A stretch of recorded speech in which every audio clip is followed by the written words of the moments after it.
Okay, I've been doing a lot of videos about the Electoral College, and I hope this is my last one for now because I'm tired. By the way, I voted early today. You should go vote if you can.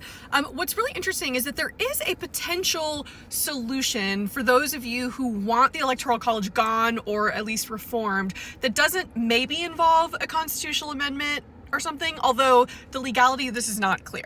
This is a thing called the National Popular Vote Interstate Compact, which is an agreement that goes all the way back to, I believe, 2006. Anyway, the Bush years, where up to now 17 states plus the District of Columbia have agreed to it. And it basically said that, hey, once we get enough states in this compact to be the necessary electoral delegates for someone to win the presidency, this will go into effect. And basically we're all pledging that when this goes into effect, our state are going to pledge all of our electoral delegates to whoever wins the popular vote nationwide.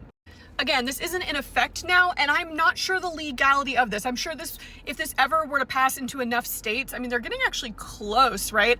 To the yellow ones are pending, and so that would get them pretty close to the 270 electoral votes that are needed to clinch the presidency. If it ever were to then go into effect, I'm sure there'd be a ton of legal challenges and questions about how this would impact, is this constitutional, that sort of thing. But I do just want to mention that the idea of just getting rid of the Electoral College completely doesn't really make a lot of sense to me. There's a lot of really interesting discussions about do we need the Electoral College anymore? And I would say, no, we don't necessarily need the Electoral College anymore, but I also do see kind of the dangers and the problems with just a straight popular vote determines the presidency, only because of logistics, right? I mean, if I'm campaigning for president, and I just have to worry about the straight number of votes, then strategically, I'm just going to spend all my time in the cities, right? I'm just going to speak to the 5 biggest cities, give them whatever they want, and kind of who cares about, right, all these smaller states, these rural states, that sort of thing. And this is the fear, right? This was the fear for James Madison, right? Wanting to build in these checks and balances so that we couldn't have tyranny of the majority.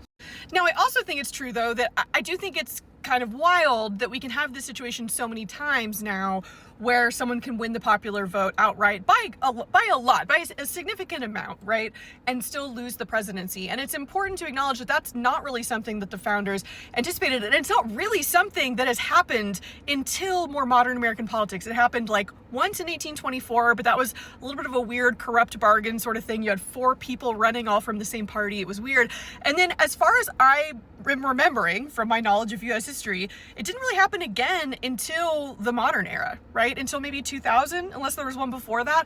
And so the fact that it's happened multiple times in kind of our lifetime is weird, and is probably a sign that the system needs to be looked at and reevaluated to see if it is accurately reflecting the will of the people.